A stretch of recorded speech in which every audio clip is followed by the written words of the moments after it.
దేవుని యొక్క వాక్యానికి వెళ్దాం. పరిశుద్ధ గ్రంథంలో ఉంది హోషేయ గ్రంథం 6వ అధ్యాయం. హోషేయ గ్రంథం 6వ అధ్యాయం 6వ వచనం. నేను బలిని కోరను కానీ కనికరమునే కోరుచున్నాను. దహన బలుల కంటే దేవుని గురించిన జ్ఞానం నాకు ఇష్టమైనది. చిన్న ప్రార్థన మనం చేసుకుందాం. ప్రేమ కనికరం కలిగిన మా దేవాన్ని ఘనమైన గొప్ప నామానికి స్తోత్రాలు. నీవు దయాదాక్షిణ్యము కలిగిన వాడు, నీవు సజీవుడైన దేవుడు, నీకు మా స్తోత్రాలు. గత కాలంలో మా పితరులతో మాట్లాడిన తండ్రి, ఈ దినముందు నీ కుమారుని ద్వారా మాతో మాట్లాడమని ప్రార్థిస్తున్నాం. వినగలిగిన చెవులు, గ్రహించగలిగిన హృదయాలు మా అందరికీ మీరు అనుగ్రహించమని, ఈ ఆత్మ సహాయం కోరి నీ కృప మీద ఆధారపడి నువ్వు ఎంత నమ్మదగిన దేవుడు అని స్తుతులు చెల్లించు. యేసు ప్రభు నామములో అడిగి పొందుచున్నాము తండ్రి. Amen. Amen. Praise the lord. Hallelujah. రెండు చేతులు పైకెత్తి దేవునికి స్తోత్రం. భక్తుడైన పేతురు చెప్పినట్లుగా ఇప్పుడు కేవలం ఉదయం 9 గంటల మాత్రమే.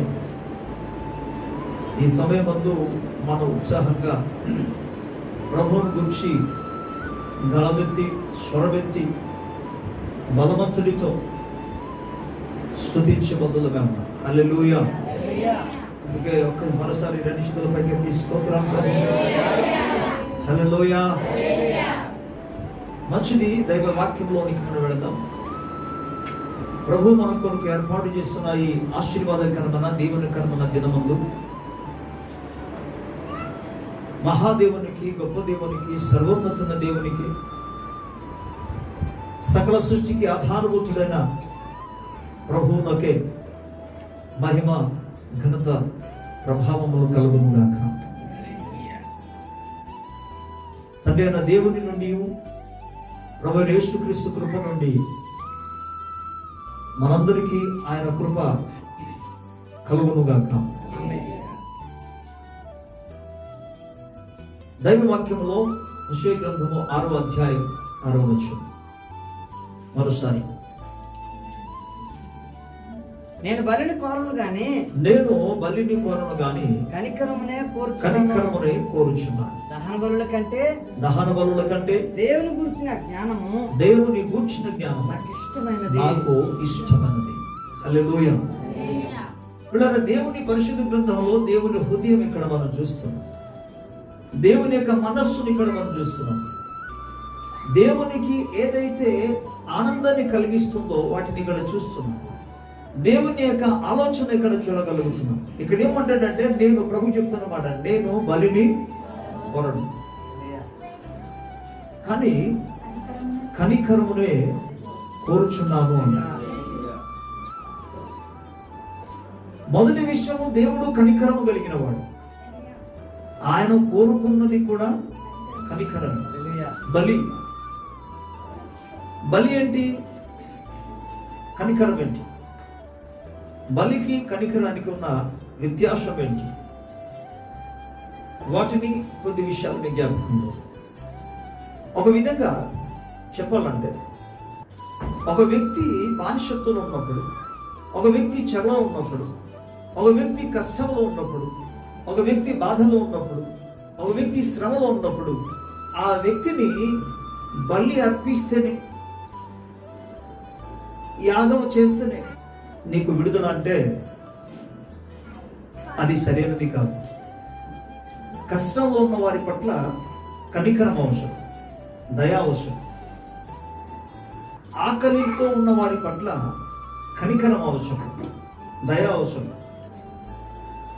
దేవుడు కనికరము కలిగిన వాడు. గత దినాల్లో దైవ వాక్యాల్లో మీకు జ్ఞాపకం చేశాను, మళ్ళీ ఇప్పుడు కూడా చెప్తున్నా. నిర్గమకాండం 34వ అధ్యాయం 5-6 వచనాల్లో మోషేకు దేవుడు తన పేరును జ్ఞాపకం చేస్తూ తెలియజేస్తూ, ఎందుకంటే మోషే 33వ అధ్యాయంలో ప్రార్థన చేస్తాడు, ప్రభువా నేను నిన్ను చూడాలి, నీ మహిమను నేను చూడాలి. అంటే దేవుడు అన్నాడు, నా మహిమను చూడవు కానీ నా ముఖాన్ని చూడలేవు కానీ నా నామాన్ని మాత్రం ప్రకటిస్తాను. నేను దాటుచు వెళుచుండగా నా నామాన్ని ప్రకటిస్తాను. దేవుని స్తోత్రం కలుగును. అదే విధంగా ఏలియా ప్రవక్త కూడా దేవుని సముఖంలో ప్రార్థన చేస్తున్నప్పుడు దేవుడు ఏలియాతో కూడా అదే మాట అంటాడు, నేను దాటిచి వెళుచుండగా నా చేతులతో నేను కప్పిదను, నా వెనుక పార్శ్వం మాత్రం నేను చూస్తావని దేవుడు ఏలియాతో చెప్పాడు. ఆ విధంగా ఏలియాతో కూడా మాట్లాడే బైబిల్ గ్రంథాలు మనం చూస్తాం. ప్రియులారా, ఈ సందర్భాలలో దేవుడు తన పేరును ప్రకటిస్తూ 5-6 వచనాల్లో ఆయన ఏమంటాడు అమ్మ చూద్దాం. చదవాలి 34వ అధ్యాయం. మేఘంలో యెహోవా దిగి అక్కడ అతనితో నిలిచి యెహోవా నామమును ప్రకటించి యెహోవా అనే నామము ప్రకటించెను. అతని ఎదుట యెహోవా అతని దాటి వెలుచు యెహోవా అతనిని దాటి వెలుచు యెహోవా కనికరము దయ దీర్ఘశాంతము. చూడండి, ఆయన పేరులో చాలా రకాల పేర్లు ఉన్నది. అందులో మొదటి భాగంలో ఇక్కడ చూస్తున్నట్టే యెహోవా కనికరము కలిగిన యెహోవా. హల్లెలూయా. గట్టిగా స్తోత్రం. హల్లెలూయా. మైండ్ ఇక్కడ పెట్టాలి, చదివేటప్పుడు చదవాలి. ఓకే, మిగిలిన టైంలో నా వైపు చూస్తూ వినా.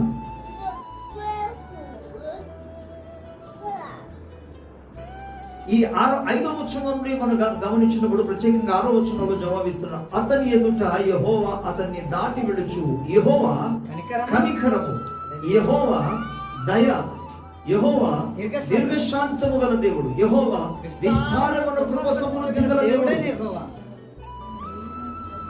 ఈ విధంగా ఆయన పేర్లు చెప్తున్నాడు. ఇంతకు ఆగిపోలేదు. ఇంకా ఆయన నామాన్ని ఇంకా 7వ వచనానికి వెళ్తే ఆయన 7వ వచనాలు కూడా ఆయన పేరు ఇంకా తెలియజేస్తున్నాడు. ఆయన అనగా యెహోవా 1000 మందికి కృప చూపుచు దోషమును అపరాధమును పాపమును యెహోవా దోషములను అపరాధమును పాపమును క్షమించును. కానీ ఆయన ఏమాత్రము దోషిని నిర్దోషిగా మాత్రం ఎంచడు. ఈ విధంగా తన పేరును ప్రకటిస్తూ వెళ్తున్నాడు దేవుడు. బట్ అందులో మొదటి భాగం చూస్తున్నాం, ఆయన కనికరము గల దేవుడు. హల్లెలూయా. ఇశ్రాయేలు ప్రజలు పదే దేవుని వాక్యమునకు అవిధేయులై పదే దేవుణ్ణి మర్చిపోయి ప్రతిసారి దేవుణ్ణి విడిచిపెట్టేసి, ప్రతిసారి దేవుని హృదయాన్ని గాయపరిచి, ప్రతిసారి దేవుని ఇబ్బంది కలిగించి, ప్రతిసారి దేవునికి వ్యతిరేకంగా తిరుగుబాటు చేస్తూ, ప్రతిసారి దేవుని మేలు పొందుచు ఆయనకి వ్యతిరేకంగా మాట్లాడడం, ప్రతిసారి దేవుణ్ణి మరిచిపోయి ఇతర దైవము కాని వాటి వైపు తిరగడం, ఇలా చేస్తున్నప్పుడు అసలు ఇశ్రాయేలు ప్రజలను విడిపించి మరలా తీసుకురావడానికి ఏమైనా అర్హత ఉందా వారిలో? లేదు. వారిని విడిపించి తీసుకురాగలిగింది ఏంటో తెలుసా? ఆయన కనికరం, దేవుని కనికరం. సో కనికరము కలిగిన యెహోవా ఇక్కడ అందుకే కోరుకుంటున్నాడు. ఇప్పటికీ ఇప్పుడు నేను మీకు చెప్పింది ఏ కాలం గురించి, ఎవరి కాలం దాని వినండి. 40 చూస్తుంది. మోషే కాలం అంటే ఇశ్రాయేలు ప్రజలు ఐగుప్తు దేశం నుండి బానిసత్వం నుండి విడుదల పొంది వచ్చిన ప్రథమమైన కాలం ఇది. First age. ఇప్పుడు ఆ విధంగా మోషే తర్వాత యెహోషువ వచ్చాడు, యెహోషువ తర్వాత న్యాయాధిపతులు వచ్చారు, న్యాయాధిపతుల తర్వాత సమూయేలు వచ్చాడు, తర్వాత ప్రవక్తలందరూ కూడా వస్తారు. ఈ ప్రవక్తలందరిలో కూడా మనకు చిన్న ప్రవక్త ఒకరు కనబడుతున్నారు. ఆయన పేరు హోషేయ.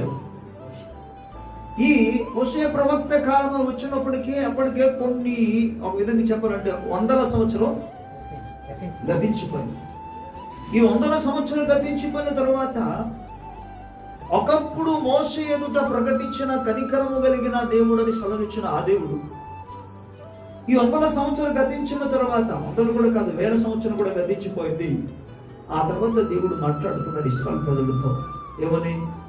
నేను బలిని కొలను, కనికరాన్ని కోరుకుంటున్నాను.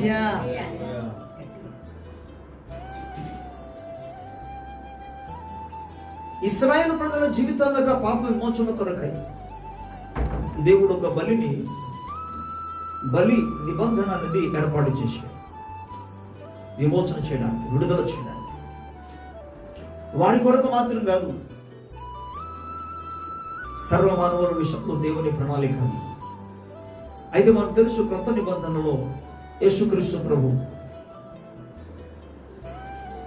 ఒక్కడే అన్నిటికీ అన్ని కాలానికి సరిపోయిన బలిగా ఆయన అర్పింపబడ్డాడు. ప్రాణం పెట్టాడు, రక్తం కాచాడు. సజీవ యాగముగా అర్పింపబడ్డాడు. హల్లెలూయా. ఒక్క బలి ద్వారా ఆయన సమస్తమును నెరవేర్చి సమాప్తము చేశాడు. దేవుని స్తోత్రం. హల్లెలూయా.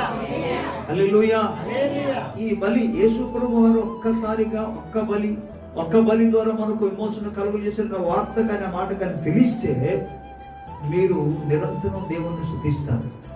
హల్లెలూయా. ఓకే, వినాలి. ఆయన కనికరము కలిగిన దేవుడు కనికరాన్ని బట్టి ఒక బలి ద్వారా ఆ బలి చేసి నియమాలను మార్చేశాడు, నిబంధనలు మార్చేశాడు. దేవుడు దేన్ని బట్టి? ఆయన కనికరాన్ని బట్టి. ఇశ్రాయేలు ప్రజలకు ఏ విధంగా అయితే బలులు అవసరమైనదో ఇప్పుడు కూడా మనకు అదే విధమైన బలులు అడిగితే మీరేం చేస్తారు? సంఘమా, సార్వత్రిక సంఘస్థులు ఎవరైనా కావచ్చు, ఒక మాట జాగ్రత్త వినండి.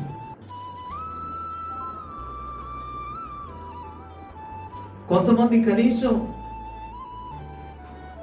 కానుకలు వేయడానికి కూడా చేతులు డబ్బులు ఉండవు. అలాంటప్పుడు ఒక గొర్రెను తీసుకొచ్చి, ఒక మేకను తీసుకొచ్చి, దాని వెల ఎంత?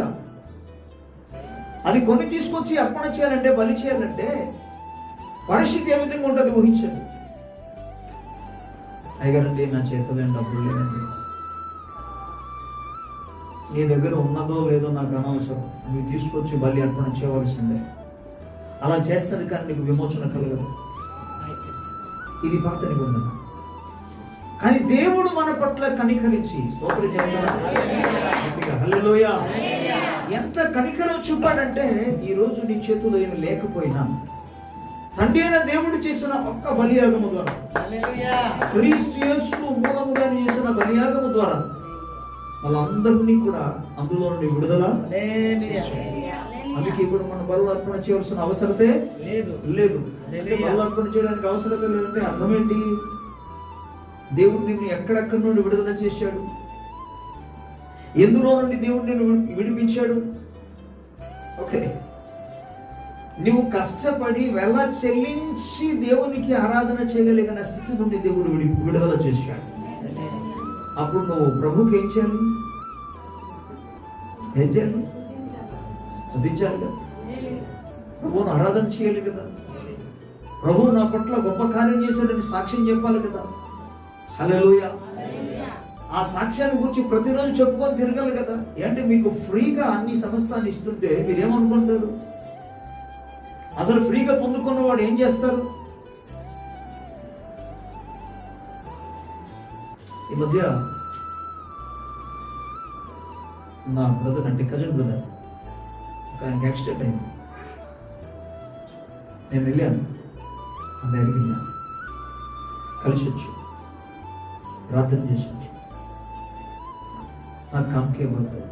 నేను అన్నా, ఒరే నేను మీ అన్నయ్య, నాకు కాంకేస్తాడు. ఆయన అన్నాడు, మీరు అన్నయ్య కావచ్చు కానీ మీ మాస్టర్ గారు కాబట్టి నా పని నేను నెరవేర్చాను. అయినా ఓకే, మాస్టర్ గారు అన్నారు, ఓకే, నేను కాదంటున్నాను. నేను దాన్ని ఏమాత్రం కూడా వద్దనడానికి అవకాశం లేదు. ఆ పదం వాడారు కాబట్టి మంచిదే, కానీ ఇది సమయం కాదన్నా. నా పద్ధతిలో, నా కోణంలో నేను వెళుతున్నాను అని చెప్పిన మాట చెప్తున్నాను. అన్నా, నాకే కానీ యాక్సిడెంట్ మూలంగా ఒకవేళ ఇంకా సీరియస్ అయి ఉంటే నేను హాస్పిటల్కి వెళ్ళి హాస్పిటల్లో స్కానింగ్ తీయడానికి 1000 డబ్బులు ఖర్చు. ఆ తర్వాత ఇంకా ఒకవేళ లోపల ఎటువంటి ఏదైనా ఎముకలు ఇరిగిపోయిన పరిస్థితి ఆపరేషన్ చేస్తాను. అప్పుడు దానికి ఎన్ని వేల రూపాయలు అవుతుంది? అవన్నీ జరగకుండా దేవుడు కాపాడాడు. నాకు కనుక నువ్వు తప్పకుండా తీసుకెళ్ళాడు. నాకు నిజంగా కరెక్టే. తీసుకెళ్ళి దానికి పోసేస్తారు. దేనికి? హాస్పిటల్ కంటే నో ప్రాబ్లం. కానీ కృతజ్ఞత, ప్రభువు నన్ను అక్కడ వరకు తీసుకెళ్ళకుండా నిజానికి మరణకరమైన అపాయంలోనికి వెళ్ళి ఆయన తిరిగి బ్రతికొచ్చాడు. దేవుని స్తోత్రం. అందుకే ఆయన అంటున్నాడు, నేను అసలు మీరు వద్దనడానికి వెళ్ళేది, ఎందుకంటే నేను ఈ టైంలో అక్కడ ఉండవలసిన వ్యక్తి. ఇప్పటికి ఎంతో డబ్బులు ఖర్చు పెట్టవలసిన, అలాంటప్పుడు ఈ కొంచెం కానుక, చిన్న కానుక అసలు ఏమైపోయింది? అసలు ఎంత అయినా ఇచ్చినా అసలు దేవుని రుణాన్ని తీర్చడానికి అసలు అవకాశమే లేదు. దేవునితో రుణాన్ని తీర్చలేను అసలు ఎంత ఇచ్చినా అన్నాడు. దేవుని స్తోత్రం. నేను ఇప్పుడు ఆయన గురించి ఎగ్జాంపుల్ మీకు చెప్తాను. ఇప్పుడు నువ్వు శ్రమపడి కష్టపడి ఓకే ఏదో ఒక గొర్రె కానీ మేక కానీ తీసుకొచ్చి దేవునికి బలిగా అర్పణ చేయకుండా, దేవుడు అందులో నుండి డబ్బులు వెల చెల్లించకుండా నిన్ను తీసుకొచ్చాడు. ఇప్పుడు ప్రభుకి ఏం చేయాలి? కృతజ్ఞతగా ఏం చేస్తావు? కృతజ్ఞతగా స్తుతిస్తావా? కృతజ్ఞతగా పాడుతావా? ఎస్, కృతజ్ఞతగా దేవుని గురించి ప్రచురం చేయాలి. అందుకే పౌలు అంటాడు, నేను ఆయన గురించి ప్రకటించకుండా ఉండలేను, ఆయన గురించి చెప్పకుండా ఉండలేను. దేవుని స్తోత్రం. కృతజ్ఞతగా ఇదిగో నేను ఇస్తున్నా. కృతజ్ఞత కలిగి ఇప్పుడు ఏం చేయాలి? ప్రార్థన చేయడం మాత్రం కాదు, స్తుతించడం మాత్రం కాదు, ప్రకటించడం మాత్రం కాదు, దేవునికి ఇవ్వాలి కదా. కృతజ్ఞత కలిగి ఇవాళ ఇవ్వకూడదా? మీకు ఈ ఇచ్చే విషయానికి వచ్చినప్పుడు కొద్దిగా ఇబ్బందిగా అనిపించవచ్చు, కానీ వాస్తవాలు చెప్తున్నా, సత్యం చెప్తున్నా. ప్రభు అంటే అన్నిటిలోనూ విడిపించాడు. ఎంత ఇచ్చాను. నాకు ఒకసారి బయటికి వెళ్తున్నప్పుడు ఎగ్జాంపుల్ చెప్తాను. పిల్లలు, మన సొంత పిల్లలు, మన బిడ్డలు ఒకవేళ తినడానికి ఏమైనా కావాలన్నా, అది ఒకవేళ ఎగ్జాంపుల్ చెప్తున్నాను. ఒక 40 రూపాయలది కావచ్చు, 50 రూపాయలు, 100 రూపాయలు అనుకోండి. తినే వస్తువు ఏదైనా సరే నాకు కావాలి, మీ చేతిలో ఉంటే ఇస్తారు. పిల్లలకి ఇస్తారు, కొనేసి ఇచ్చేస్తారు. ఇస్తారు ఎవరా? అదే పక్కన రోడ్ సైడ్ ఒక వ్యక్తి ఎవరో భిక్షం ఎత్తుకుంటారు. ఎంత ఇస్తారు?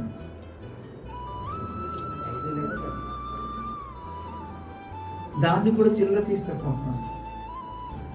అరే, అడిగిన వెంటనే ఇచ్చేసావు 50 రూపాయలు, అడిగిన వెంటనే 100 రూపాయలు ఇచ్చేసావు కొనుక్కోవడానికి, తినడానికి. కానీ ఆయన కేవలం భిక్షమెత్తుతూ బ్రతుకుతున్నాడు. తన అవయవాలు బాగలేదు, తాను బలహీనమైపోయాడు, తాను చేయలేని పని చేయలేని స్థితిలో ఉన్నాడు. అటువంటి వారి పట్ల నీ దయ ఏంటి, నీ కనికరం ఏంటి? అసలు ఎంత ఇవ్వాలి ఆయనకి? అలాంటి వ్యక్తిని ఇవ్వడానికి కూడా చిల్లర తీస్తాడు, 2 రూపాయలు. కొంతమంది 1 రూపాయి కూడా తీసేస్తారు.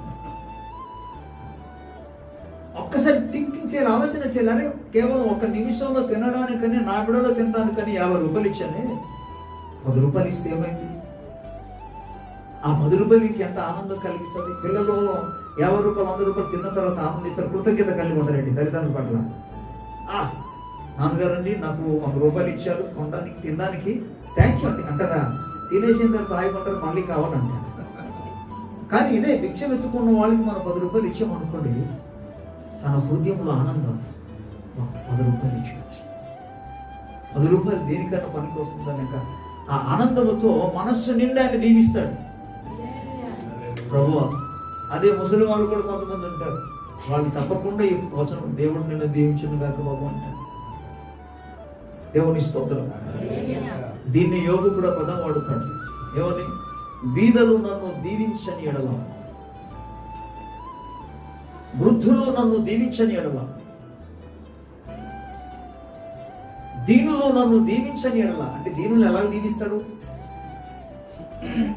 మూగవాడు ఎలాగ దీవిస్తాడు? కుంటివాడు ఎలాగ దీవిస్తాడు? దీవించడానికి పదాన్ని అర్థం ఏంటంటే, వారి పక్షమున యోబు పని చేశాడు, వారి పక్షమున యోబు సహాయం చేశాడు, వారి పక్షమున యోబు వ్యాజ్యమాడాడు, వారి పక్షముగా యోబు నిలబడ్డాడు, న్యాయం తీర్చాడు. అప్పుడు వాళ్ళు ఏం చేస్తారో తెలుసా? యోబుకి, బాబు దేవుడు నిన్ను దీవించును. అందుకే అంటాడు, బీదలు నన్ను దీవించని ఎడల. అంటే దీవించగలిగిన స్థితిలో ఆయన బ్రతికాడు. ఆ విధంగా చేయగలిగింది ఏం తెలుసా? ఆయనలో ఉన్న కనికరం. సో దేవుడు మన పట్ల కనికరమును చూపించి ఇటువంటి అనేకమైన పరిచయం. మొదటి విగం ఆధ్యాత్మిక విషయ జీవితంలో ప్రభు చూడండి, ఎంత వెల చెల్లించినా కూడా ఒక వ్యక్తి తన ప్రాణానికి విమోచన కలిగించలేదు. అటువంటి సందర్భాల్లో దేవుడు మనకు ఇంత విమోచన కలగజేస్తే 32వ కీర్తనలో అందుకంటాడు, ఏమని? తన అతిక్రమమునకు పరిహారము నొందిన వాడు తన పాపములకు ప్రాయశ్చిత్తము నొందినవాడు ధన్యుడు. ధన్యుడు. హల్లెలూయా. హల్లెలూయా. హల్లెలూయా. ఏ విధము చేతైనా సరే తన సహోదరుని ఒక వ్యక్తి విమోచించలేడు, ప్రాయశ్చిత్తము కలిగించలేడు అంటాడు మరో లేఖన భాగం. కానీ ప్రభు కలుగ చేశాడు మనం. హల్లెలూయా. దేన్ని బట్టి? కనికరం. ప్రభుకు స్తోత్రం చెప్పాలి. గట్టిగా హల్లెలూయా. ఇప్పుడు తన ప్రజలందరి నుండి ఆయన కోరుకుంటున్న విషయం కూడా ఏంటంటే, చెప్పండి, కనికరం. ప్రాక్టికల్ గా రావాలి. కొన్ని సంవత్సరాల నుండి దేవుడు ప్రాక్టికల్ గా వాక్యం చెప్పడానికి నన్ను ప్రేరేపిస్తున్నాడు కాబట్టి వాటిని చెప్తున్నాను. వాక్యం బోధించేసి వాక్యం ఏదో ఒక సందేశం ఇచ్చి వెళ్ళిపోవడం అంతే నా ఉద్దేశం కాదు. దేవుడు దానికోసం పెట్టలేదు. ఇప్పుడు దేవుని యొక్క భాగము కలిగి ఉంటే, దేవుని మనస్సు కలిగి ఉంటే, దేవుని ఉద్దేశం కలిగి ఉంటే వాటినే ప్రజలకు తెలియజేస్తారు. లేదు ఏముంది వారం ఏదో ఒకలాగా చిన్న వాక్యం ఏదో ఒకటి చెప్పేసి వెళ్ళిపోవడం అంటే అలా చేసుకోవచ్చు. అలా చేస్తే దేవుని సేవ కాదు, కడుపు కోసం సేవ. సో దేవుని సేవకునుగా దేవుని భారాన్ని, దేవుని మనస్సు ఎంతో ప్రజలకు చెప్పాలి. అది అందుకు ఇక్కడ దేవుడు కనికరం కలిగిన వారు మాత్రం కాదు, దేవుడు కనికరము కలిగి జీవించమని సెలవేస్తున్నాడు. హల్లెలూయా. కనికరాన్ని నేను కోరుకుంటున్నాను. దేవుని స్తోత్రం. హల్లెలూయా. గట్టిగా హల్లెలూయా. హల్లెలూయా. సో ఎక్కడ కనికరం చూపించాలి, అసలు ఏ విధంగా ఉంటుంది? చిన్న చిన్న ఎగ్జాంపుల్స్ బైబిల్ గ్రంథం నుండి మీకు తెలియజేస్తాను. ఓకే, ప్రభుకు స్తోత్రం చెప్తారా? మత్తయి సువార్త 12వ అధ్యాయం 7వ వచనం. మత్తయి సువార్త 12వ అధ్యాయం 7వ వచనం. మరియు కనికరమునే కోరుచున్నాను గాని బలిని నేను కోరను అన్నాడు. ఓకే, దేవుని స్తోత్రం చెప్తాను. ఇక్కడ కూడా అదే వచనాన్ని చెప్పినట్టుగా మనకు కనబడుతుంది.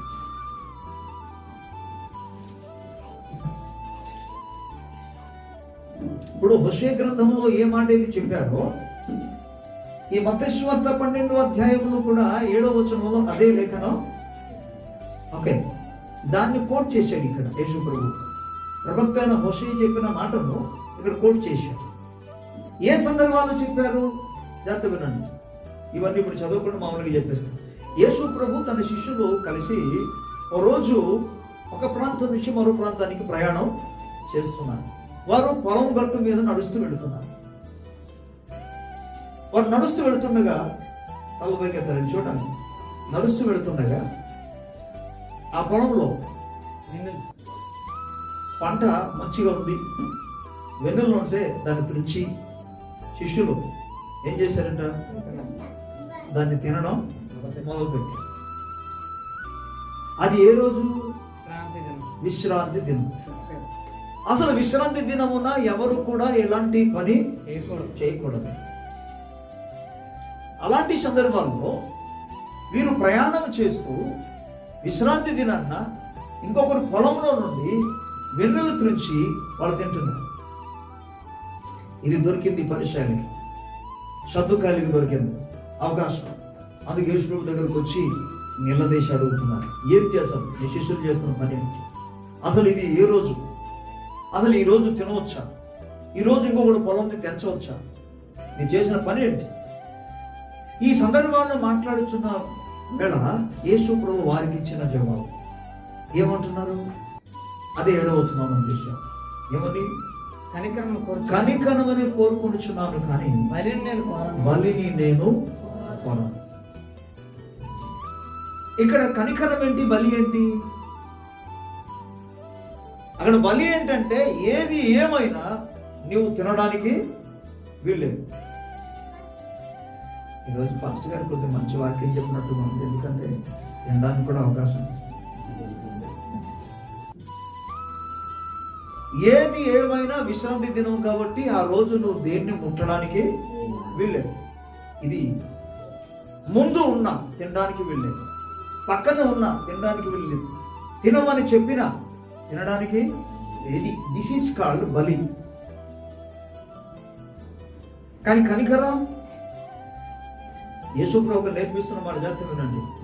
కనికరాన్ని కోరుకొనుచున్నాను. దేవుని స్తోత్రం కలుగుతుంది. హల్లెలూయా.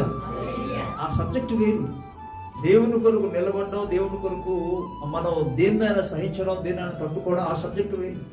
కానీ ఇక్కడ మనం గమనిస్తున్నాం ఏంటంటే, ఒక వ్యక్తి ఆకలితో ఉన్నాడు. ఆకలితో ఉన్న వ్యక్తిని, వాళ్ళ ఆకలితో ఉండి ఆహారం కావాలంటాడు. దాహంగా ఉన్న వ్యక్తి దాహం తెచ్చమంటాడు. అంతేకాని ఏది ఏమైనా నువ్వు ఇక్కడ ఆకలి తెచ్చడానికి వెళ్ళలేదు, ఏది ఏమైనా నువ్వు ఇప్పుడు దాహం నీళ్లు తాగడానికి, దిస్ ఈజ్ కాల్డ్ బలి, దీనికి బలి అంటాడు. కానీ కనికరం ఏముంటుంది? ఆకలితున్నావా, అయితే వచ్చి దా కొంచెం అన్నం తిను. దాహంగా ఉన్నావా, కొద్ది మంచినీళ్ళు తాగు. ఇది కనికరం. బలి ఏం చేస్తుంది? వద్దంటుంది. ఏది ఏమైనా నువ్వు అసలు పూర్తిగా వదలవలసిందే, తినడానికి వెళ్ళలేదు. ఆకలైనా పర్వాలేదు, ఆకలి కింద పడిపోయినా పర్వాలేదు, కానీ నువ్వు మాత్రం తినడానికి వెళ్ళలేదు. ప్రభు నేర్పిస్తున్న మాటలు. కొన్ని సందర్భాలలో ప్రియమైన దేవుని బిడ్డలారా, మనం చాలా జాగ్రత్తగా దైవ వాక్యాన్ని మనం వెంబడించాం. ఓకే, ప్రభు స్తోత్రం చెప్పాలి. హల్లెలూయా, హల్లెలూయా.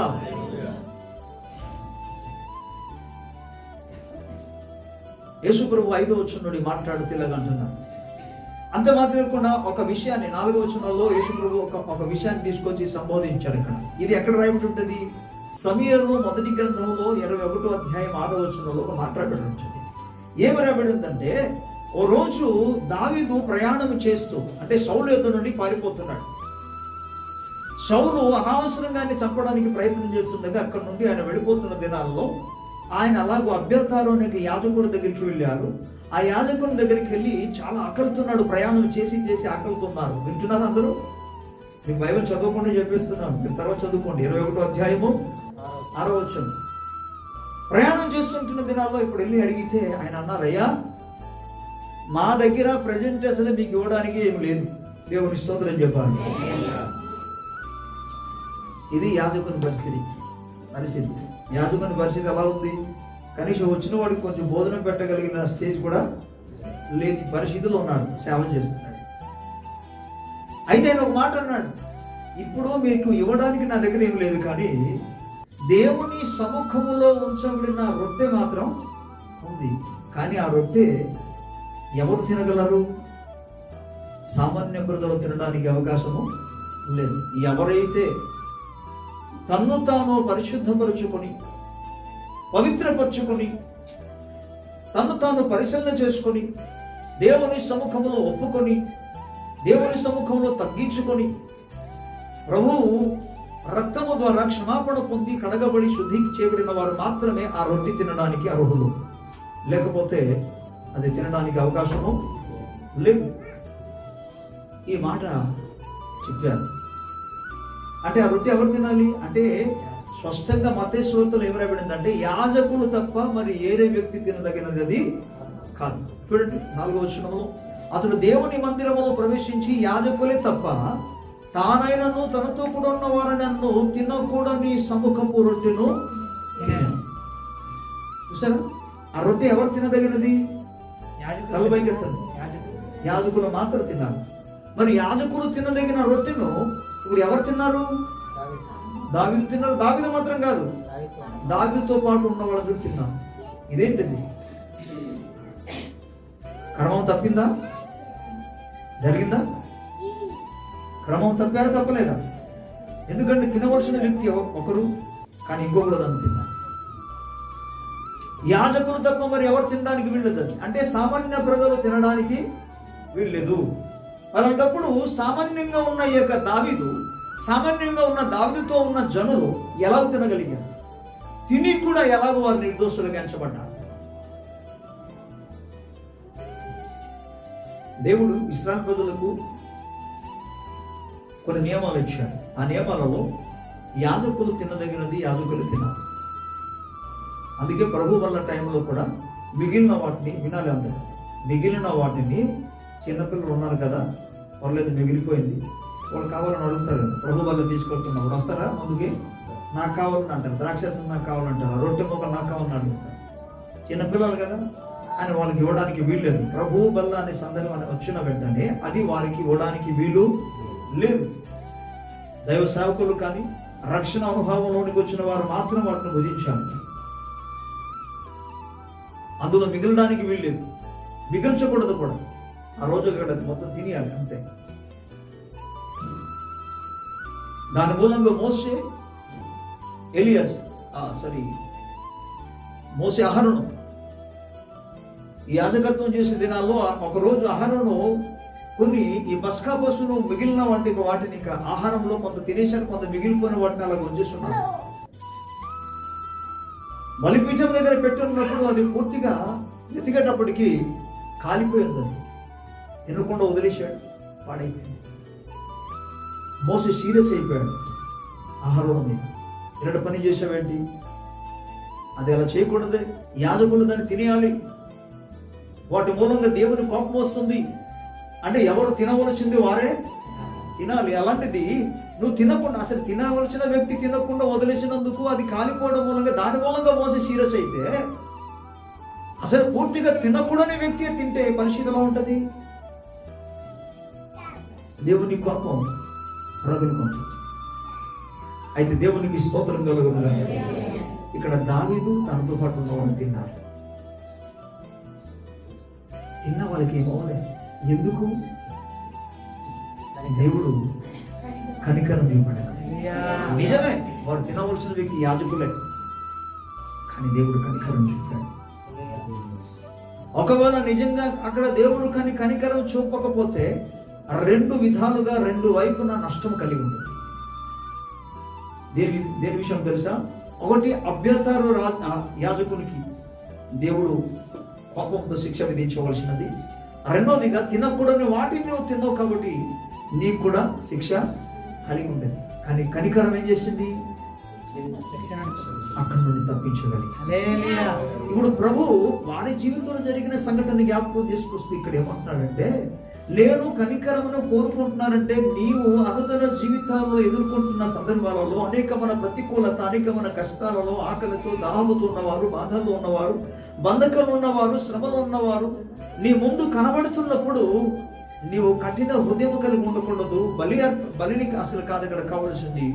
వారికి ఏమైతే నాకేమైనా శీతం ఉండకూడదు, కానీ కనికరము చూపాలి. ఇప్పుడు నువ్వు కనికరం, దేవుడు ఎవరి పట్ల కనికరం చూపిస్తాడు? అందరూ వింటున్నారా? స్తోత్రం చెప్తారా? యేసు రక్తమే ఎవరి పట్ల దేవుడు కనికరం చూపిస్తాడు? ఓకే, చెప్తాను. దేవుడు మనుషులను కనికరం చూపిస్తాడు. ఆపదలు ఉన్న వారి పట్ల కనికరం చూపిస్తాడు. there are so many reasons are there.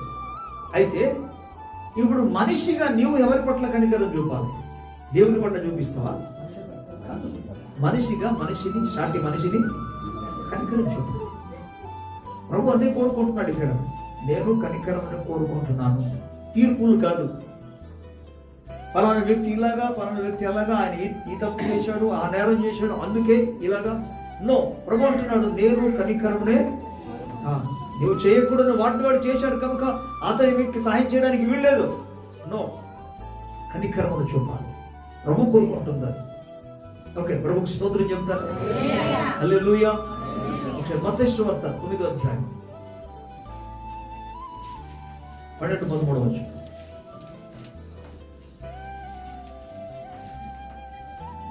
ఆయన ఆ మాట విని రోగులకే గాని ఆరోగ్యం గల వారికి వైద్యుడు అక్కర్లేదు కదా అన్నాడు. దేవుని స్తోత్రం చెప్తున్నా. హల్లెలూయా, హల్లెలూయా. ఇక్కడ జరిగిన సంఘటన ఏంటి? యేసు ప్రభు ఒక స్థలానికో, ప్రాంతానికో, ఊరికి వెళ్తే ఆయన భోజనానికి కూర్చున్నప్పుడు కొంతమంది ఆయనతో కూడా కలిసి కూర్చున్నారు. ఇది ఎంత పెద్ద నేరమో! ఎవరి దృష్టికి? పరిసయ్యులు, శాస్త్రులు, సద్దుకాయుల యొక్క దృష్టికి ఇది ఎంతో పెద్ద నేరంగా కనబడింది. ఎవరితో కూర్చున్నారు ఈయన? ఓకే, 9వ వచనం నుండి, యేసు అక్కడి నుండి వెళ్ళుచు సుంకపు మెట్టు వద్ద కూర్చుని ఉన్న మత్తయి అను ఒక మనిషిని చూచి నన్ను వెంబడించమని అతనితో చెప్పగా అతడు లేచి ఆయనను వెంబడించాడు. ఇంటిలో భోజనమునకు యేసు కూర్చుని ఉండగా ఇదిగో సుంకరులను, పాపులను అనేకులు వచ్చి ఆయన యొద్దను, ఆయన శిష్యుల యొద్దను కూర్చుండిరి. పరిసయ్యులను చూసి మీ బోధకుడు ఏంటంటే సుంకరులతోనూ పాపులతోనూ కలిసి ఎందుకు బోధన చేస్తున్నారు అని ఆయన శిష్యులను చూడండి, ఎవరితో కూర్చొని యేసు బోధన చేస్తున్నారు? ఇది ఒక తప్ప. సుంకరి అయిన మత్తయ్యని పరిచర్య కోసమని శిష్యునిగా, ఒక అపొస్తలునిగా ప్రభు పిలిస్తే ఆయన వచ్చారు, యేసు ప్రభు వెంబడించారు. ఆ రోజు ఆయన వాళ్ళ ఇంట్లో భోజనం పెట్టారు. భోజన కార్యక్రమం పెడితే యేసు ప్రభు వెళ్ళారు, యేసు ప్రభు శిష్యుల దగ్గరికి వెళ్ళారు. ఇప్పుడు ఈయన మత్తయ్య సుంకరుడు కాబట్టి అతని స్టేజ్కి అతని స్టాఫ్కు చెందిన వాళ్ళందరూ కూడా పిలిచారు. అంటే తోటి ఉద్యోగస్తులందరినీ పిలిచారు. అంటే సుంకరులు పరిసయ్యులు శాస్త్రులు సద్దుకాలు ఎదుట ఎలాంటి వారు? పాపులు.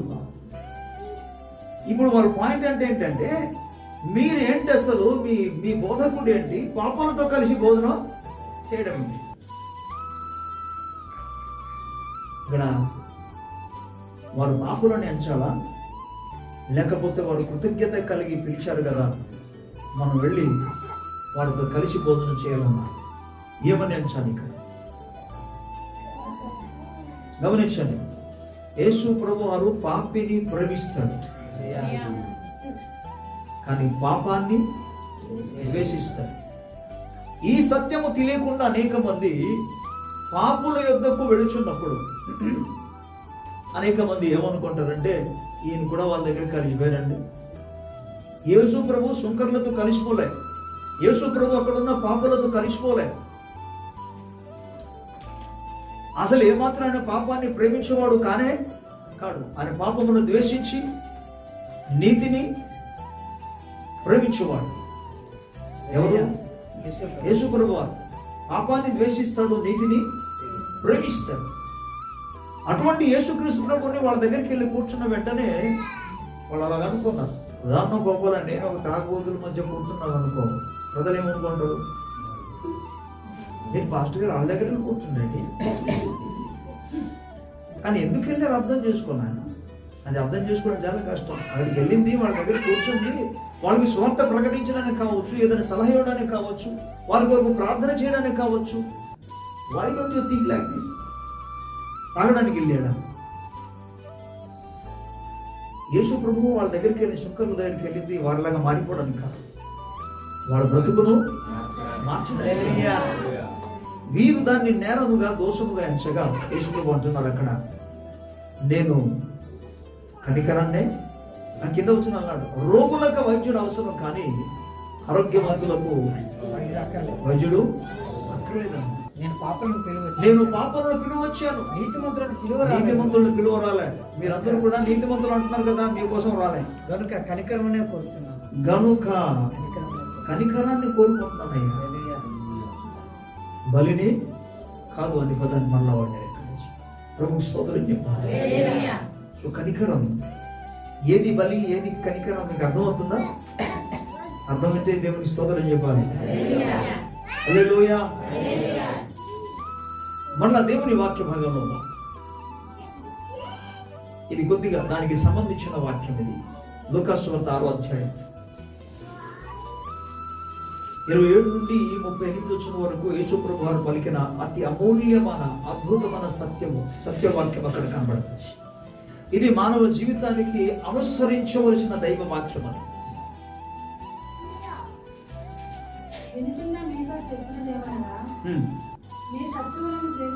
వినండి, నీ శత్రువులను ప్రేమించుడి, మిమ్మల్ని ద్వేషించిన వారిని మేలు. ఓకే, మీ ఇప్పుడు అవన్నీ వివరించడానికి ఇప్పుడు సమస్య అయిపోయింది. వినండి, శత్రువులను ఏం చేయాలి? చూడండి, చూసి వినండి. శత్రువుల్ని అని ఎవరన్నారు? అది యేసు ప్రభు అన్నారు. నేను మాత్రం అలా ఆ మనసు ఉంటుంది లోపల. సాధారణంగా శత్రువుల్ని ఏం చేస్తారు? ప్రేమిస్తారా? జనాలు ప్రేమిస్తారా శత్రువుని? అసాధ్యం, ప్రేమించరు. యేసయ్య ప్రేమ పొందుకున్నవాడు మాత్రం ప్రేమించగలడు. యేసయ్య మనస్సు కలిగిన వాడు, యేసయ్య హృదయం కలిగిన వాడు, యేసయ్య ఆత్మ కలిగిన వాడు మాత్రం ప్రేమించగలడు. లేకపోతే నువ్వు మనిషిగా ఉన్న సాటి మనిషిని మాత్రం నువ్వు ప్రేమించలేవు. యేసుకుడు ఇక్కడ చెప్తున్నమాట. ఇప్పుడు బలి ఏం చేస్తుంది? అతడు నన్ను శత్రువుగా ఉన్నాడు కాబట్టి నేను అతను ఏమాత్రం సహాయం చేయడానికి వీళ్ళలేదు. ఇది బలి అంటే వాడు అలా చేశాడు, నేను కూడా అలాగే చేస్తాను. ఇది బలి. కానీ కనికరం ఏం చేస్తుంది? శత్రువుని చెప్పాలి అక్కడక్కడ మన సబ్జెక్ట్ ప్రకారంగా శత్రువుని ప్రేమిస్తుంది.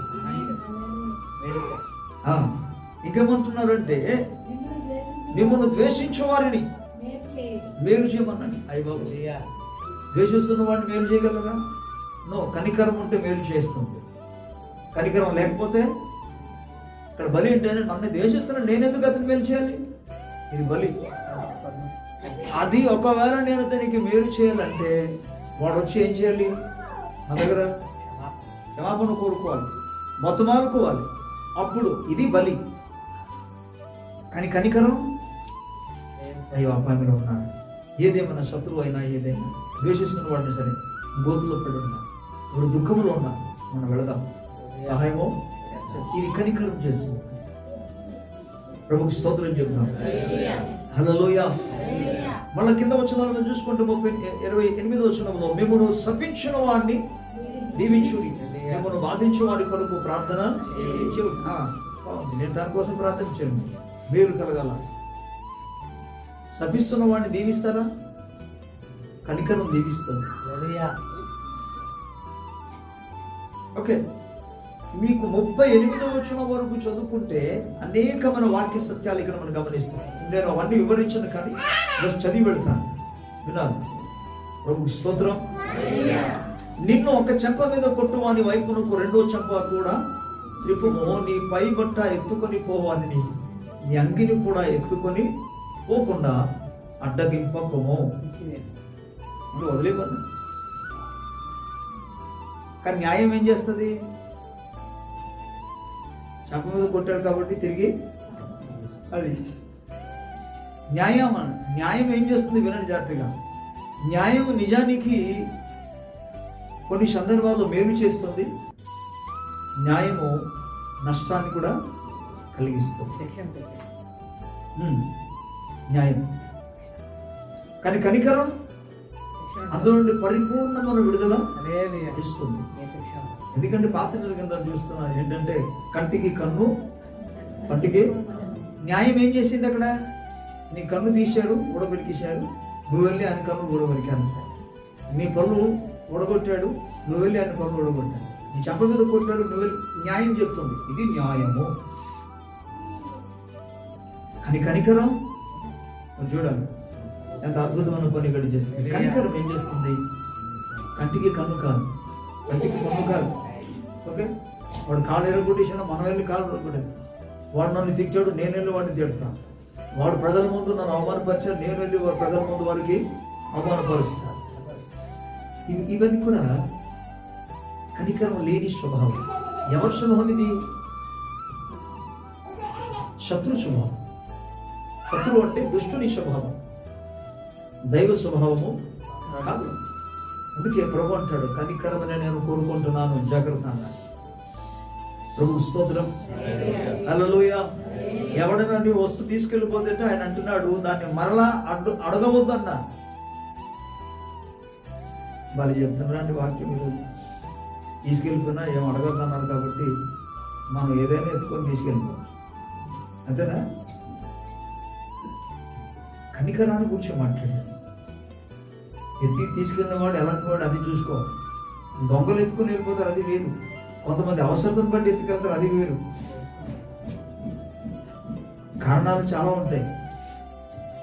కానీ కనికరము గలవాడు వదిలేస్తాడు. మొన్న ఏదో ఈ కుర్రలు ఆడుకుంటుంటే ఏదో పోయింది, ఏదో వస్తువు ఒకటి పోయింది. సంతోషించాను, నన్ను పోయిందా సంతోషించాను. నిజానికి నేను చెప్పిన మాట వాళ్ళకి జోక్గా ఉండవచ్చు, కానీ నేను వాస్తవాన్ని చెప్తాను. సంతోషించమన్నాడు. ఎందుకు సంతోషించమన్నాను అంటే అది ఎవరికో ఒకరికి దొరికింది కదా. ఎవరికో ఒకటి దొరికింది, వాడికి పనికి వస్తుంది. అది దొరికినందుకు వాడు సంతోషిస్తాడు. అబ్బా నాకు దొరికిందని సంతోషిస్తాడు. రెండోది, ఇప్పుడు నీ దగ్గర లేదు కదా, నువ్వు పోగొట్టుకున్నావు కాబట్టి నీకు ఇంకో కొత్తది వస్తుంది. ఇప్పుడు సంతోషమా కాదా? కొత్తది వస్తే బాధగా ఉంటుందా? కొత్తది వస్తే సంతోషం ఉండదు. ఎవరైనా ఏదైనా వస్తువు తీసుకెళ్ళిపోతే నేను అంటే పాస్టర్ పాల్ గారు చెప్పిన ఒక మాట జ్ఞాపకం వస్తుంది. ఆ రోజుల్లో మేబీ నియర్లీ ఒక 15 years బ్యాక్ అనుకుంటా, ఆయన అమెరికా వెస్టర్న్ కంట్రీకి వెళ్ళి వాక్యపరిచయం చేస్తున్న దినాలు ఎవరు సంబడి గిఫ్ట్ ఇచ్చారు. ఏంటి? ఐప్యాడ్ ఒకటి గిఫ్ట్ ఇచ్చారు. గిఫ్ట్ ఇస్తే అది పట్టుకొని వచ్చి స్టేషన్లో వదిలేసారు. స్టేషన్లో వదిలేసి మనుషులు ఎలా ఉంటుంది? ఐప్యాడ్ అంటే తక్కువ రేట్ ఏం కాదు. అది వదిలేసి వచ్చేసారు. తర్వాత ఆయన చెప్తున్నా, అది ఒకవేళ ఎవరికి అవసరం ఉండి తను కొనుక్కోలేని స్థితిలో ఉండి ఎంతో బాధలో ఉండి ఎదురు చూశారేమో పాపం, అతనికి అవసరం అని చెప్పేసి అలా చేశాడు దేవుడు. నాకు అవసరం ఇస్తే దేవుడు నాకు ఇష్టం లేదు. అదే మనం ఆ ప్లేస్లో ఉంటే ఏమవుతాం? సంతోషిస్తామా? అలాగే ఊహిస్తామా? చాలా బాధపడతారు. అయ్యో ఎంత డబ్బు ఇక డే అండ్ నైట్ దాన్నే జ్ఞాపకం. 2,000 రూపాయలు ఎంత డబ్బు గిఫ్ట్ ఇచ్చారు, పోగొట్టుకోండి. ప్రియమైన దేవుని ప్రజలారా, కనికరము ఏదైనా సరే వదిలేస్తుంది. Okay, let them take it. ప్రభుకి స్తోత్రం చెప్పాలి. హల్లెలూయా. ఇక తర్వాత దేవుని వాక్యం ఇచ్చిన మనుషులు మీకు ఎలాగూ చేయాలని సరే 30 వచనాలు కూడా మనం చూద్దాం.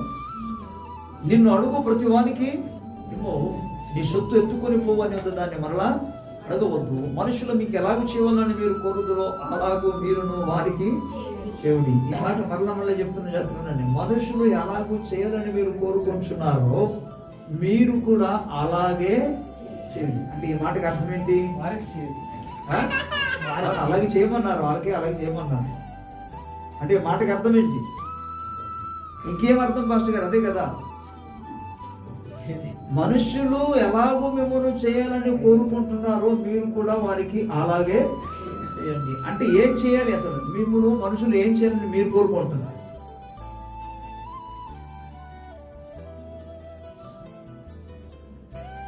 ఏం చేయాలో మీకు అర్థం కాదు. ఏం చేయాలని కోరుకుంటారు? సరే, మీకు ఎగ్జాంపుల్ చెప్తాను కానీ అర్థం కాదు. ఓకే, ఒక వ్యక్తి వచ్చారు, మీరు ఒక ఇంటికి వెళ్ళిన వెంటనే వాళ్ళు ఏం చేయాలని మీరు కోరుకుంటారు? ఇప్పుడు అని చెప్పండి. వారు మిమ్మల్ని ఆహ్వానించాలి, అంతే కదా? ఆహ్వానించి కూర్చోబెట్టాలి. కూర్చోబెట్టిన తర్వాత ఓకే, ఫస్ట్ మంచినీళ్ళు. వినండి మాట, మీ దగ్గర ఏమి టీ ఉందో, బిస్కెట్ ఉందో, అరటిపళ్ళు ఉన్నాయో, ఇంకా సమోసాలు ఉన్నాయో, ఏం పెడతారో, స్వీట్ పెడతారో, క్యాన్ పెడతారో, ఏం పెడతారో పెట్టండి తర్వాత. కానీ వచ్చిన వెంటనే మంచినీళ్ళు ముందు ఇవ్వండి వచ్చిన వాళ్ళు. అయితే మీరు ఏమో కోరుకుంటారంటే కూర్చోబెట్టాలి. మీకు ఇప్పుడు తినే పంటలు ఏమైనా అనుకుంటారు కదా, లేకపోతే అవ నుంచి బాగున్నారని అడుగుతారు అనుకుంటారు కదా, కూర్చోండి అని చెప్తారు కదా. అంతమంది ఇప్పుడు వెళ్ళిపోతారా? ఉండండి కొంతసేపు. ఇలాగ నువ్వు అనుకుంటావు. మరి అది నీకు జరగాలంటే యేసుప్రభు నేర్పిస్తున్న మాట ఇది, నేను చెప్పింది కాదు. ఇక యేసుప్రభు అంటారు, మనుషులు మిమ్మల్ని ఎలాగో కొన్ని సందర్భాల్లో ఒకరి దగ్గరికి వెళ్తాం, నీకు అవసరం ఉంటే డబ్బులు అడుగుతాం. అడిగిన వెంటనే వాళ్ళు ఏం చేసేయాలి? ఇచ్చేయాలి, అంతే. వాళ్ళు ఏం మాట్లాడకుండా నీకు ఇచ్చేయాలి, అంతేనా? మరి నీకు ఇచ్చేయాలంటే యేసుప్రభు ఇక్కడ ఏం నేర్పిస్తున్నారు? వారు ఎలాగో చేయాలని అనుకుంటున్నారో మీరు కూడా అంతే కదా. నువ్వు వెళ్ళిన వెంటనే ప్రైజ్ రాడండి అని ఆహ్వానించాలంటున్నావు కదా, మరి వాళ్ళు వచ్చినప్పుడు మీరేం చేయాలి? చెప్పాలి కదా. ఎనీథింగ్, ఎనీ ఏరియాలో ఏ విషయంలో కావచ్చు, వారు ఎలాగో మిమ్మల్ని చేయాలనుకుంటున్నారో, ఏ విధంగా గౌరవించాలనుకుంటున్నారో, లేదా ఏ విధంగా మిమ్మల్ని బలపరచాలనుకుంటున్నారో, ఏ విధంగా మిమ్మల్ని సహాయం చేయాలని కోరుకుంటున్నారో, ఏ విధంగా మిమ్మల్ని ఆతిథ్యం చేయాలని మీరు కోరుకుంటున్నారో అదే విధముగా వారికి మీరు చేయండి. చేస్తే అలా జరుగుతుందని ప్రభువుకి స్తోత్రం. అందుకే మనుషుడు ఏ విత్తును విత్తుతాడో అదే పంటను వస్తుంది. అందుకే కోపాలు దేనికి పనికిరాదు, కక్షలు దేనికి పనికిరాదు, ద్వేషం ఏమాత్రం పనికిరాదు. అది నీ ఆధ్యాత్మిక జీవితం, నీ భౌతిక జీవితానికి నాశనం చేస్తారు తప్ప వాటి మూలంగా నీకు వచ్చే లాభం ఏమీ లేదు. కానీ ప్రేమించి చూడు, దేవుని స్తోత్రం. క్షమించి చూడు, దయ చూపించి చూడు, సహాయం చేసి చూడు. ఒక దినాన్న తప్పకుండా తిరిగి ఒక పంటలాగా అది వస్తాయి. నీ భవిష్యత్తు దీవెనకరంగా ఉంటుంది. ప్రభుకి స్తోత్రం. హల్లెలూయా. అందుకే ఇక్కడ ప్రభు అంటున్నాడు, ప్రేమించండి. మిమ్మల్ని ప్రేమించిన వారిని మీరు ప్రేమిస్తే ఏం ప్రయోజనం అన్నాడు. ఏం మెప్పు కలుగుతుంది? శత్రువులు కూడా అలా చేస్తారు కదా, పాపలు కూడా తమను ప్రేమించిన వారిని ప్రేమిస్తున్నారు కదా. మనకు కూడా అదే సేమ్. ఇప్పుడు పై వచనాలు ఏమన్నారు? మనుషులు మిమ్మల్ని ఎలాగ అనుకుంటున్నారో మీరు కూడా అలాగే వారికి చేయమన్నారు కదా. మరి వారు మిమ్మల్ని ప్రేమించాలనుకుంటే మీరేం చేయాలి? ప్రేమించాలి కదా. ప్రేమిస్తున్నాం అంటే వాడు ప్రేమిస్తున్నందుకు ప్రేమించడం కాదు. ఇక్కడ డిఫరెంట్ చూడండి. ఇక్కడ అందరూ వింటున్నారా? చూడండి, వారు ప్రేమిస్తున్నారు కాబట్టి మనం ప్రేమిస్తాం కాదు. అసలు వారు ప్రేమించకపోయినా మొదట నీవు ప్రేమిస్తే ఆ విధంగా వాళ్ళు ప్రేమిస్తారు. వాళ్ళ ముందు ప్రేమిస్తే కాదు, మొదట. అందుకే యోహాను పత్రికలో కూడా లేఖనం ఏం సెలవుస్తుందంటే, దేవుడు మొదట మనల్ని ప్రేమించాడు. ఆయన మనల్ని ప్రేమించాడు, మనం ఆయన ప్రేమించాడు. దేవుడే మనల్ని ముందు ప్రేమించాడు. దేవుని స్తోత్రం కలుగును.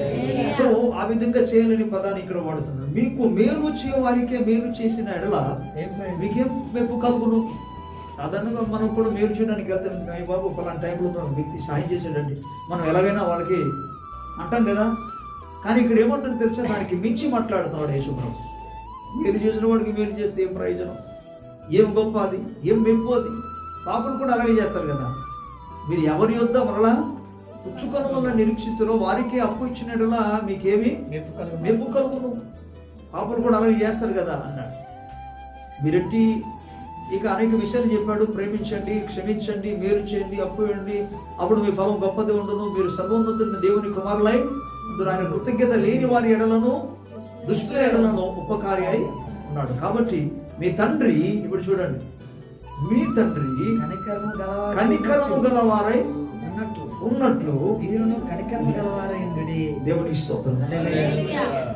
ఈ 27వ వచనం నుండి పలుకుతూ వచ్చిన అనేకమైన సంఘటన సబ్జెక్టులు ఆయన మాట్లాడుతూ జీవితాలకు, కుటుంబానికి, సమాజానికి, సంఘానికి అవసరమైన విషయములలో మాట్లాడుతూ ఆయన చివరికి ఏమంటాడంటే, మీ తండ్రి కనికరము గలవాడు కనుక మీరును, అంటే ఇంతవరకు ఆయన చేసింది, క్షమించింది, ప్రేమించింది, ఓకే, ప్రార్థన చేసింది, శపించిన వారిని దీవించింది, ఏంటి? కనికరం. యేసయ్యలో ఉన్న కనికరం, యేసు ప్రభు తండ్రి అయిన దేవుల్లో ఉన్న కనికరమే వారికి క్షమించగలిగింది, సహాయము చేయగలిగింది, ఉపకారం చేయగలిగింది, మేలు చేయగలిగింది, ప్రేమించగలిగింది. ప్రభుకు స్తోత్రం. ఆ కనికరము మీరు కలిగి ఉండండి. దేవుని స్తోత్రం. హల్లెలూయా. ఒకసారి యూదా పత్రిక 1వ అధ్యాయం 22-23. యూదా పత్రిక 22-23. సందేహపడువారి మీద కనికరం చూపి. చూడండి, ఇక్కడ కనికరం ఇప్పుడు ఎవరి మీద చూపాలట? సందేహపడువారి మీద కనికరం చూపడి అగ్నిలో నుండి లాగినట్లు కొందరిని రక్షించండి అన్నాడు. ఇప్పుడు కనికరం ఎవరి మీద? సందేహపడువారి మీద. ఇప్పుడు ప్రజలు చాలా మంది ఉన్నారు. ఇప్పుడు కొందరిలో కన్ఫ్యూజన్ అనేది ఉంది, గలిబిలి అనేది ఉంది. సత్యము తెలియకుండా గలిబిలో ఉన్నవాడు చాలా మంది ఉన్నారు. ఇప్పుడు యేసు ప్రభువుని గురించి సువార్త ప్రకటిస్తే కొంతమందికి ఇప్పుడు అమాయకుల ప్రజలు ఉంటారు. కొంతమంది ఏమి తెలియని వాళ్ళు, చదువు లేని వాళ్ళు, ఎవడని చెప్తే అది నమ్మేసి వెళ్ళిపోండి. ఎప్పుడైతే సువార్త ప్రకటించబడుతుందో ఇప్పుడు వారు ఆలోచిస్తారు, అసలు ఏది నిజం, దేన్ని నమ్మాలి? వాళ్ళు ఇప్పుడు సందేహంలో పడ్డారు. వారి పట్ల ఏం చేయమని అంటున్నాడు దేవుని వాక్యం? కనికరం చూపండి. అంటే ఏది వాస్తవమేదో, ఏది సత్యమేదో వారి ముందు సత్యము ఉన్నది ఉన్నట్టుగా చెప్పాలని. ఇప్పుడు అన్ని జనులందరూ కూడా ఏ స్థితిలో ఉన్నారు? వారికి ఒకవేళ మేడ మిద్దెలు ఉండొచ్చు, వెండి బంగారం ఉండొచ్చు, ఓకే, వాహనాలు ఉండొచ్చు, కానీ వారి అంతిమ దశ ఏంటి తెలుసా? ఉన్నత శిఖరం నుండి జారిపోయిన స్థితిలో ఉన్నారు, కాలు జారి స్థితిలో ఉన్నారు. ఆ శిఖరం నుండి కాలు జారిందంటే పరిస్థితి ఎలా ఉంటుంది? మీరు నుంచి సేమ్ స్టేజ్లో ఉన్నారు, వాళ్ళకి ఎన్ని ఉన్నా. ఇప్పుడు అటువంటి స్థితిని జ్ఞాపకం చేసుకొని వారి మీద నువ్వు సువార్తకుడు ప్రకటించవలసింది దేన్ని బట్టి? యేసయ్య ప్రేమను బట్టి, యేసు ప్రభువు ఇచ్చిన ఆజ్ఞను బట్టి మాత్రం కాదు, వారి మీద కనికరపడి సువార్త ప్రకటించాను. అయ్యో వీడికైతే అన్నీ ఉన్నాయి, కానీ అయ్యో ఆయన నరకానికి, నాశనానికి సమీపంలో ఉన్నాడు, కాలు జారే స్థితిలో ఉన్నారు. దీన్ని జ్ఞాపకం చేస్తే నువ్వు సువార్త తప్పకుండా వాళ్ళకి ప్రకటిస్తావు. కనికరాన్ని బట్టి దేవుని స్తోత్రం. ఇంక యేసుక్రీస్తు ప్రభు వారు అనేక సందర్భాల్లో మనకు తెలుసు, ఆయన రోగుల మీద కనికరపడి రోగులను స్వస్థపరిచారు. మత్తయి సువార్త నుండి యోహాను సువార్త ఈ 4 సువార్తలు చూస్తే రోగుల మీద కనికరంతో స్వస్థపరిచారు. లూకా సువార్త 7వ అధ్యాయంలో మనం చదువుతాం, ఊచకుడి చేయగల వ్యక్తి ఒక వ్యక్తి కనపడతాడు. ఆయన యేసు ప్రభు దగ్గరికి వెళ్ళి, ప్రభువా నాకు ఇలా ఉంది ప్రభువా, నా చెయ్యి బాగోలేదు అని అడిగాడా? ప్రార్థన చేశాడా? అడగలే. కానీ ఆయన మీద కనికర పడి, కనికరం ఏం చేస్తుంది? ఇంకో విషయం, అడగకుండానే సహాయం చేస్తుంది. కానీ ప్రభుకు స్తోత్రం. ఇంకా యేసు ప్రభు దగ్గరికి వచ్చి ఇంచుమించు మనకు తెలుసు కదా, వేల కొద్ది ప్రజలు వచ్చి వాక్యం వింటున్నారు. 3 రోజులైంది అక్కడే ఉన్నారు, వాక్యం వింటూనే కాలం గడిపారు. వాళ్ళందరూ కూడా ఆకలితో ఉన్నారండి. బైబిల్ సెలవిస్తుంది, లేఖనం సెలవిస్తుంది ఏంటంటే యేసు ప్రభు వారి మీద కనికర పడి అంటున్నారు, వీరికి భోజనం ఏర్పరిచింది. శిష్యులు దాన్ని చేయలేకపోయారు. అందువల్ల ఆయన 5 రొట్టెలు చెప్పాలి, 2 చేపలు వాటిని దీవించి వారి ఆకలిని తీర్చారు. ప్రభుకు స్తోత్రం. మరలా లేఖన భాగంలో మనం గమనిస్తే, లేఖనం చూపించకుండా మనం చూపిస్తున్నాం, ఆయన రోగులను స్వస్థపరిచాడు, దయ్యములను వెలగొట్టాడు. దేనిని బట్టి? వారి పట్ల ఆయనకున్న కనికరాన్ని బట్టి. ఆకలితో ఉన్న వారికి ఆకలిని ఆయన తీర్చాడు. దేవునికి స్తోత్రం కలుగుతుంది. హల్లెలూయా. క్షమాపణను గురించి కూడా బైబిల్ గ్రంథంలో యేసు ప్రభువు మాట చెప్పాడు, నేను నిన్ను కనికరించినట్లుగా, నేను నిన్ను కనికరం చూపినట్లుగా, కరుణించినట్లుగా నువ్వు కూడా నీ తోటి సోదరుడికి కనికరించవలసింది కదా, కృప చూపవలసింది కదా, క్షమించవలసింది కదా. ఒకడు ఒక యజమాని దగ్గర అప్పు తీసుకున్నాడు. అప్పు కాలం అయిపోయింది, టైం అయిపోతే అడిగాను, ఏమయ్యా నా దగ్గర డబ్బులు అప్పు తీసుకెళ్ళావు కదా, నా అప్పు తీర్చమంటే ఆయన అన్నాడు, అయ్యా నా దగ్గర అప్పు తీర్చడం నాకు ఏమి, నా చేతిలో ఏమి లేదు సార్, ఇప్పుడు ఇవ్వలేను సార్, నాకు కొద్దిగా ఓపిక పట్టండి ప్లీజ్ సార్ అని అంటే, దాని దగ్గర ఆయన అన్నాడు, ఏం చేస్తాను నాకు తెలియదు, నువ్వు ఎలాగని ఇవ్వాలని. ఆయన బ్రతమాలుకుంటే సరేలే వెళ్ళు, నేను క్షమించేశాను అన్నాడు. దేవుని స్తోత్రం. వినటి జాగ్రత్తగా, టైం ఇస్తున్నాను అనలేదు. నేను ఇప్పుడు ఇవ్వలేను అన్నావు కాబట్టి ఒక 2 నెలల టైం ఇస్తాను అనలేదు. నేను నిన్ను క్షమించేశాను అంటే అప్పు క్షమించేశాను అంటే ఇంకా అప్పు తీర్చాల్సిన అవసరమే. ఈయన బయటికి వెళ్ళాడండి, ఈయన దగ్గర ఇంకొకడు అప్పు తీసుకున్నాడు. ఎంత? 50 రూపాయలు. ఈయనేమో కొన్ని లక్షల కొలది అప్పు తీసుకున్నాడు. ఈయన క్షమిస్తే, క్షమాపణ పొందుకున్న ఈయన వెళ్ళి 50 రూపాయలు తీసుకున్న వ్యక్తిని మెడపట్టి, నా అప్పు తీరుస్తావో తీర్చావన్నాడు. ఆయన కూడా అలాగే బ్రతమాలుకున్నాడు, సార్ నాకు కొద్దిగా టైం ఇవ్వండి, నేను కష్టపడి ప్రయాసపడి ఏదో విధంగా నేను అప్పు తీర్చేస్తాను సార్. కుదరదన్నాడు. కుదరదని చెప్పి మెడపట్టి అతన్ని కింద పడేసి మెడ తొక్కడం మొదలుపెట్టి, ఇది చూశాడు పక్కన ఉన్నవాడు ఎవడో. చూసి వెళ్ళి ఆ యజమానికి చెప్పేశాడు, సార్ సార్ ఏమైందిరా? ఏమి కాదు సార్, మొన్న ఫలానా వ్యక్తికి మీరు క్షమించేశారు కదా. అవును క్షమించేశాను, తన దగ్గర తీర్చడానికి ఏం లేదన్నాడు. మరి ఏం చేద్దామని క్షమించాను. అంతవరకు బాగుంది సార్, కానీ తన దగ్గర ఎవరు 50 రూపాయలు తీసుకున్న వ్యక్తిని రోడ్డు మీద సార్ అది పట్టుకొని అసలు ఎంత బాధిస్తున్నాడు, అసలు ఎంత ఇబ్బంది పెడుతున్నాడు, మెడ పట్టి కొడుతున్నాడు సార్, పీక పిసికేస్తున్నాడు సార్. అలాగా నిజమా? అవును సార్, అబద్ధం చెప్తానేంటి ఇలాంటి దానికి. అప్పుడు వాని యజమానుడు వాని యజమానుడు వారిని పిలిపించి చెడ్డదాసుడా నీవు నన్ను వేడుకొంటివి గనుక నీ అప్పంతా నేను క్షమించాను. నేను నిన్ను కరుణించిన ప్రకారం నీవు కూడా నీ తోటి దాసుని కరుణింపవలసినదిగా. చూసారా, నేను నిన్ను కనికరం చూపాను, కరుణించాను, క్షమించాను. నేను నిన్ను కరుణించిన ప్రకారము నువ్వు కూడా వాడిని కరుణించవలసింది కదా. సో బైబిల్ గ్రంథంలో మనం ఎక్కడికి వెళ్ళినా, ఏ స్థలానికి వెళ్ళినా దేవుడు కనికరము కలిగిన వాడు.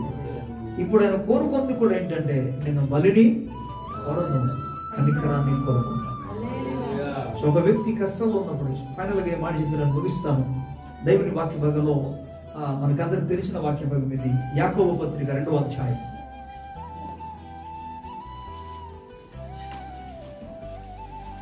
యాకోబు పత్రిక 2వ అధ్యాయం 17-18 వచనం చదువుదాం. అలాగే విశ్వాసం క్రియలేనిదైతే అది ఒంటిగా ఉండి మృతమైన దగును. ఓకే, సారీ, 13వ వచనం. కనికరము చూపని వాడు కనికరము లేని తీర్పు పొందును. ఈ మాట జాగ్రత్త వినండి, తలపైకి చూడండి. కనికరము చూపని వాడు కనికరం ఆయన కూడా తీర్పు వస్తుంది. కనికరము లేని తీర్పు వస్తుంది, జాగ్రత్త. అందుకే ఇతరుల పట్ల ప్రభు కోరుకున్నది అదే. ఆయన కనికరం గలవాడు, ఆయన చెప్పింది కూడా అదే. కనికరం చూపండి, కనికరం కలిగి, నేను బలిని కోరను, కనికరాన్ని కోరుకుంటున్నాను. మీరు వచ్చేమో బలి ఇచ్చేసి ఇంత ఇచ్చేస్తాను, అంత ఇచ్చేస్తాను, ఇదిగో ప్రభు నాకు కావాల్సింది అవన్నీ కాదు, నువ్వు కనికరము చూపాలి, నాకు కావాల్సింది అది ప్రభు చెప్తున్నాడు. ఇక్కడ కూడా మాట్లాడేది ఏమంటున్నాడంటే, కనికరము చూపని వాడు కనికరము లేని తీర్పు పొందును, కనికరము తీర్పుకు మెచ్చి అతిశయపడును. స్తోత్రం. అంటే న్యాయానుసారంగా చూస్తే, తీర్పు తీరిస్తే, న్యాయం విధిస్తే ఒక వ్యక్తి శిక్ష పొందడానికి అర్హుడు కావచ్చు. కానీ కనికరం ఏం చేస్తుంది? శిక్ష నుండి, నిజమయ్యా తప్పు చేశాడు కాదంటాను, సరే మరి నేను ఏం చేద్దాం, అప్పు తీశాడు, ఓకే కాదంటాను, కొట్టేశాడు, ఓకే ఏం చేద్దాం. కానీ కనికరము క్షమిస్తుంది, కనికరము విడిచిపెట్టేస్తుంది. అలాగని చెప్పి దేవుని కనికరాన్ని మాత్రం తక్కువ అంచనా చేసుకో. దేవుడు చూపే కనికరం ఎంత ఉన్నతమైనది. ఆ ఉన్నతమైన కనికరాన్ని మనం తక్కువగా అంచనా చేయకూడదు. దాన్ని అడ్వాన్స్గా తీసుకొని మన ఇష్టానుసారంగా మనం ప్రవర్తించడానికి వీలు. ప్రభు మాట ప్రకారం నీ ఎదుట కనబడుతున్న ప్రతి ఒక్క వ్యక్తి వారి స్థితిగతులను గమనించి నీ చేతనైనంత వరకు వారి పట్ల నువ్వు కనికర స్వభావం చూపాలి. దేవుని స్తోత్రం. యేసయ్య రోగులను చూసి ఏం చేశారు? మరి నువ్వు రోగులను చూసినప్పుడు ప్రార్థన చేస్తున్నావు వారి కోసం, కనీసం ఓకే నువ్వేమి చేయకపోయినా వారి కోసం ప్రార్థన అయినా. అపాయంలో ఉన్న ఒక వ్యక్తి సమ్టైమ్స్, చాలా మంది సమాజంలో ఉన్నారు, వారికి ఉన్న బాధల దగ్గర వచ్చి మీ ముందు చెప్తారు. నీ చేతనైతే వాళ్ళకి ఆ విషయంలో సాయం చేయాలి, లేకపోతే వారి కోసం ఏం చేయాలి? ప్రార్థన చేయాలి కదా. అవతల నుండి తీర్చడానికి వాళ్ళకి అవకాశం లేదు, సామర్థ్యం లేదు, ఏం చేయాలి? కనికరం చూపాలి. ఎవరైనా కావచ్చు, ఏ స్థితిలోనే కావచ్చు. తీర్పు తీర్చడానికి అలా చేయవలసింది అలా చేయలేదండి, ఇలా చేశాడండి, అందుకే ఇది కుదరదండి. అందుకే మనం చూసాం కదా, ఆన్ ద వేలో ఆ వెన్నులు తుడిచి తినడం కూడా తప్పే వాళ్ళకి. బలిగా దేవుని కావచ్చు కనికరం. Praise the lord. హల్లెలూయా. ఈ రోజు నుండి నీవు ఇతరుల పట్ల, తోటి సహోదరుల పట్ల కేవలం కనికరం అనేది ఇక్కడ క్రైస్తవులకు చూపించమని ఉందా బైబిల్లో? మనుషులు, సాటి మనిషి పట్ల మన కనికరం వాళ్ళు కాకపోతే ఒకటి మాత్రం నేను చెప్తాను, నా ఉద్దేశం చెప్తాను. నా ఉద్దేశం ఏంటంటే మొదట నీ వారిని, నెక్స్ట్ వారికి. మొదట నీ కుటుంబం, మొదట నీ రక్త సంబంధులు, తర్వాత నెక్స్ట్. ప్రభు అందరి పట్ల కనికరం చూపు. సో కనికరం చూపవలసింది ఎవరికి? ఎవరైతే అపాయంలో ఉన్నా, ఎవరైతే కష్టాల్లో ఉన్నా, ఎవరైతే బాధల్లో ఉన్నా, ఎవరైతే దుఃఖంలో ఉన్నా, ఎవరైతే అవసరతలో ఉన్నారు, ఎవరైతే సమస్యలో ఉన్నారు, దేవుని స్తోత్రం, వారి పట్ల. అలాగే ఇంకో మాట మనం చూసాం యూద పత్రికలు, సందేహంగా ఉన్నవాడు, గలిబిలిలో ఉన్నవారు, ఏం చేయాలో తోచని వారు, వారి పట్ల మనం కనికరం, ఆకలితో ఉన్న వారి పట్ల, దాహంతో ఉన్న వారి పట్ల కనికరం చూపు. స్తోత్రం. ప్రభు అలాంటి కృప అందరికీ అనుగ్రహించునుగాక. కళ్ళు మూసుకోండి, ప్రార్థన.